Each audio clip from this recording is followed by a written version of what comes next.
All right. How is everybody doing? Good. Glad to hear that. I want you guys to know that most of you are doing an awesome job. A few of you ought to check in a little more frequently um, because I do have a lot of things that I do still want to cover with you. Today we're going to talk about engine lubrication. You've seen the video that I put up. Really would have liked to have done the oil test on the metal on metal there right in front of everybody, but we'll make do without.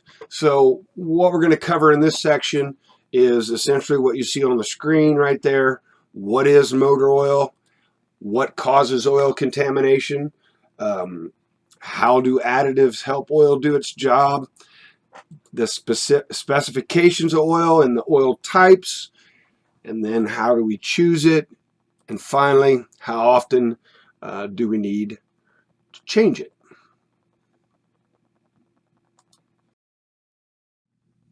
Okay, so what is motor oil? Well, we'll go back a little bit, give you a little history. I know we already did history, but we'll give it to you anyway. So in 1866, John Ellis, he had been looking at crude oil for possible medical healing powers.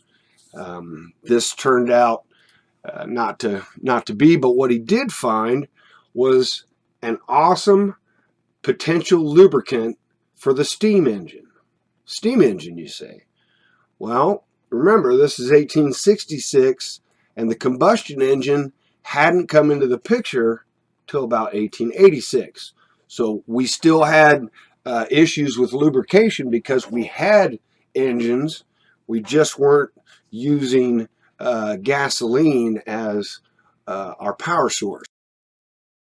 Okay, so big breakthrough came when he developed an oil that really worked in high temperatures. Okay, this meant no more gummed valves, corroded cylinders, or leaking seals. But wait, we'll see how this can still happen. But up to that time, it was really difficult to keep everything from gumming up and sticking, so to speak. Okay, so what does motor oil do? Well, its first main function is to keep metal from touching metal. Think back to the video that you watched when they took those two pieces of metal and they rubbed them together. You could hear that metal on metal sound, and then when they added a little bit of motor oil to it, it essentially eliminated that. So what this is doing is, in other words, prevent and reduce friction and wear. When metal and metal touch, especially in rapidly moving parts, this is going to cause friction, and what happens with friction? Well, we get added temperatures. So now we'll go in a little bit and see some of the other things that it does rather than just the lubricating part. All right, so what is this? Other functions. These are going to include cleaning the inside of the engine. That's very important. We want to clear away those contaminants. It's going to help cool the engine. Some people don't realize that, but again, you go back to the last slide, friction causes heat. So by helping reduce the amount of friction, it's going to actually help keep the engine parts cool, and thus again preventing the heat transfer.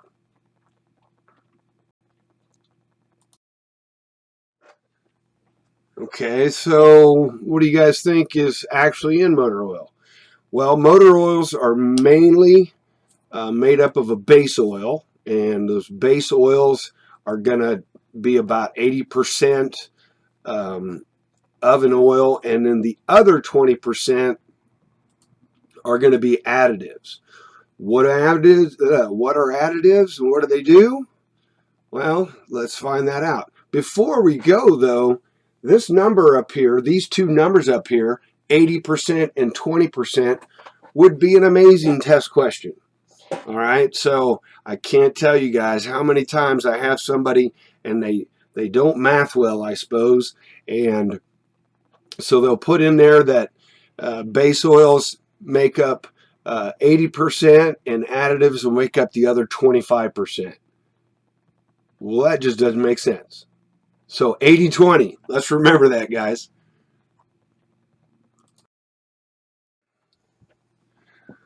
All right, so what do additives actually do? The main function of additives, they include the following, but there'll be three big ones that we'll focus on after I show you these. But they help with the sealing, all right? They help with sludge prevention, preventing deposits. They have an anti-foaming agent in there, so that prevents foaming. Also oxidation, preventing that, and it does also assist with the cooling. A lot of that is the additives that are put into motor oils today will actually help it, and I don't want to use the word adhere, but stay on engine parts when the vehicle's off. You know, it'll still have a little bit of coating on it so that when you have a cold startup, there is a bit of protection before that oil can race to the top and then come down and you have oil pressure. So the big three: preventing deposits. This is huge. All right. Prevent foaming just as well, and oxidation. I had some really cool pistons to send around and show everybody. Unfortunately, we don't get that, but hopefully you are getting some idea of what I'm talking about. All right, so oil specifications. Most oils that we have today are called multi-grade or multi-viscosity. What does viscosity mean? Well, it essentially means the flowability or the thickness and the pourability of a motor oil. You might think back, and I'll have an example here in just a second, but you might think back to the movie we watched on History where the gal was talking about, you know, the oil was too thick when it was cold, so they put it in the oven to warm it up, and they must not have known how long to leave it in there, and it burned down the house. Well, that was a single grade oil back from the early 1900s, not used very often today, but they're still made. So they're separated. The multi-viscosity, so you have two numbers you see here on the screen. We're using 5W30 as our example. So the W in the middle, it stands for winter. All right. So this is a multi-viscosity or multi-grade oil. If you see it where you just have like 30W, that is a 30 weight oil. So that's a single grade, and it's going to work at higher temperatures, but it's not going to work at lower temperatures. All right, so let's dig into that just a little bit further. All right, so 530 is our example. Okay, and I'll have a chart here in just a second, and hopefully it'll make a whole lot more sense. So the 5 stands for the viscosity of the oil at negative 35 degrees Celsius.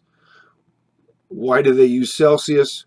Because except for the United States and I think one other country in the world, everybody uses Celsius.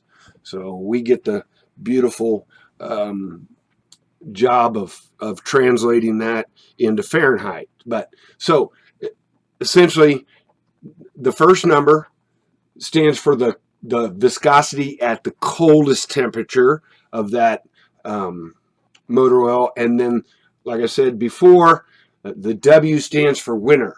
And I got a challenge for you guys.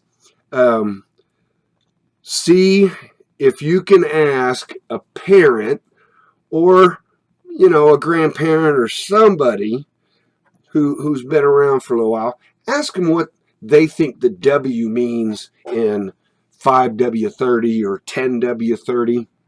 And I'll bet you'll be surprised that most of them are going to say the W stands for weight. But that's not true. The W stands for winter. All right. So the other number, the higher end, the 30 in this example, this is how thin the oil will get in higher temperatures. Remember, oil is thicker when it's cold and thinner when it heats up. So we're going to go and check this out on a chart, and I hope I will make sense in that. All right, let me find my little pointer here. There it is. Laser pointer. Perfect. Okay, so here we are on our chart, and I did the conversion for you guys. So this chart here is in Celsius, and that is the temperature of the outside air. It is not a part of wind chill. Okay, so it's the actual ambient temperature. So for example, if it's 0 degrees Fahrenheit here for us, we might have a wind chill of -5 or -10. We're actually going for the actual temperature. So if you look here, 0 degrees Celsius, when converted to Fahrenheit, is 32 degrees. Okay, that is freezing in Fahrenheit. So if you look down here, that 30 weight oil we were talking about right there, well, its actual lowest end is above freezing. Okay, so we do have low temperatures in the state of Kansas. The farther north we go, obviously the colder it is. So if you look on here, so we've got 32, then you get to -10, which is here in that 10W range, the 15W range. They're starting to come into play there. That's 14 degrees. Then we finally get negative over here where it's -20 Celsius. It's now -4, and there you see your 10W. Okay, and if you go down here, you're going to see that 10W is going to be right here to right there. So that's this one and this one combined. Okay, so now we get down into our 5s and our 0s. You kind of notice here, -40 Celsius is -40 Fahrenheit, and that's the one point where Fahrenheit and Celsius are equal. So when you're going higher than that, you'll see Fahrenheit is a higher number than Celsius. Well, if we go the opposite way, it's going to be the opposite. So then all of a sudden, Celsius is going to be a higher number or a lower negative than Fahrenheit. So essentially, if we look at a 0 weight oil, and we can go all the way down here to 0.20, okay, it's going to have a cold range of -40 to a hot range of 68 degrees Fahrenheit. So what that means is that oil will not, it won't get any thinner than this temperature. So it doesn't matter if it's 100 degrees out. It's still only going to get that thin. So where does this play in? or how does it play in? And I'll talk about this on another slide, but auto manufacturers, they're going to go and recommend the worst environment that they can for their automobile as far as oil specifications. So let's just take this 020.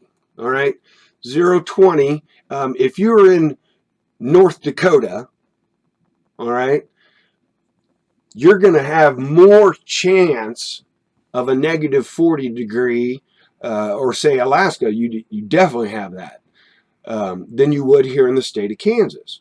So auto manufacturers are going to recommend the oil for the worst condition, for the worst case scenario on the cold side. So as a car may take a 020, however, depending on where that car is sold, a lot of manufacturers will give alternatives to that. So the biggest example is, I know that Nissan recommends a 020. However, because of the region that we live in here in Kansas, the alternative is a 5W30. All right, so because it's still well beyond any negative temperature, ambient temperature that we would ever see, but it has a higher temperature on the other end than the 20. So it doesn't get as cold here, but it gets a little hotter than, say it would in North Dakota. All right, and that's why back in the day, people used to put 10W30 in their vehicle in the winter, and they'd put 10W40 in the summer because their vehicle would run hotter. Well, that was before the 5W oils, the 5 and the zeros came along, but you kind of get an idea there. All right, so up here, these are your single grades. Boom, boom, boom. These are your multi-grades. All right. I don't think you'd ever see something like this, but you would see a 30, a 40, or a 50. Think about your grandpa or uncle or dad or something said, hey, go out there and give me a quart of that 30 weight. And that's the reason why everybody thinks the W stands for weight. So I hope that's not too confusing, and we'll trudge on. Okay, so here's this in a nutshell. A 5W30 is a 5-weight oil that will not thin more than a 30-weight oil when it gets hot. All right, 5 is the cold end, 30 is the hot end. Okay, what types of oils are out there? Well, there's essentially 3 different types of oil. First, you have a conventional. Then you can have a synthetic blend. My vehicle uses a Motorcraft 5W20, and Motorcraft motor oil is a synthetic blend. And then you would have full synthetic. You think of like a Mobil 1 or something like that.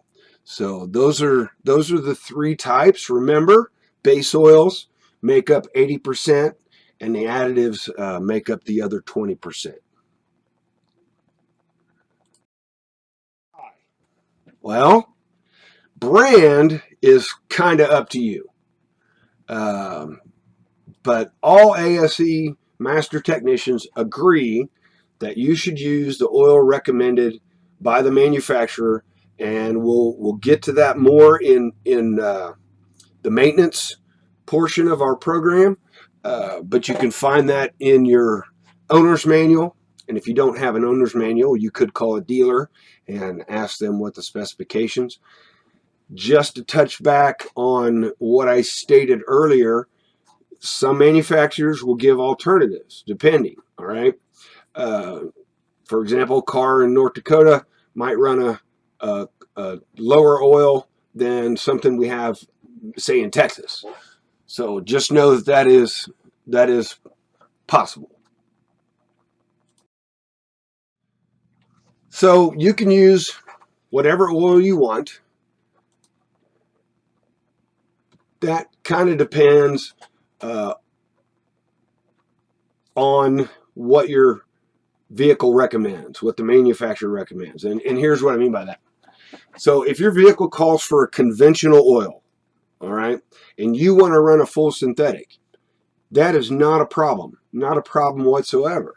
All right. However, if your vehicle calls for a full synthetic, and I know that a lot of General Motors vehicles now require a Dexos compatible oil, and that's found in a Mobil 1 full synthetic, and it'll say Dexos right there on the label. So you have a newer vehicle that you just spent a ton of money on, you're making payments on it, it's worth, gosh, sometimes they're worth as much as a house these days, and you decide to skimp on your oil change and save a little money, and you put the conventional in there. Well, if something goes wrong and you ruin that engine, the first thing the manufacturer is going to do is they're going to take an oil sample, all right, and they're going to determine what kind of oil you were running in it. And if the manufacturers call for a full synthetic and you're running a conventional, then you might cause yourself some problems. So if we really look at that, it's never a bad thing if you go with a better oil. So conventional is good. Synthetic blend, better. Full synthetic, best. Another thing is, you know, I have people that ask a question like, all right, so if my vehicle takes a 530 and I know it uses a little bit of oil, and you know, and I need to add a little bit, and I only got some 1030. Well, that is not going to be the end of the world terrible thing. You can go ahead and add that 10W30 to a 530, but at your next oil change, you want to make sure that you put the correct, if it calls for 530, you put that back in there. Going back and forth is fine on a full oil change, but you don't want to just continually mix different grades. So 020, 530, 1030, they're not going to be a blend, is what I'm trying to say. All right, so how often should we change our oil? And you're going to see, you know, if you haven't already started changing oil or helping a parent or grandparent change oil, you soon will. And you know, there are oils out there that are claiming these long mileage, is high, not high mileage, but extended change, you know, like 10,000 miles. We don't recommend that, okay? But that's a personal deal there. What the industry has stuck with and still sticks with today is gasoline engines. You should change your oil every 3,000 miles. Diesel engines, we want to change those every 5,000. All right, so diesel engines do run a full synthetic, and we're not going to get a whole lot into diesel engines, but it's just best to think of those two numbers. Gasoline engine every 3,000, diesel engine every 5,000. All right, and we're going to talk more about that when we get into our vehicle maintenance. So, all right, guys. So that brings us to the end of this PowerPoint. And so, you know, go back, rewatch the video if you want. I want to tell some of you, you're rushing through things, and your quiz scores reflect that you're not really paying attention. So, guys, I can't stress this enough. You're doing this at home. I'm not telling you to cheat, but take your time.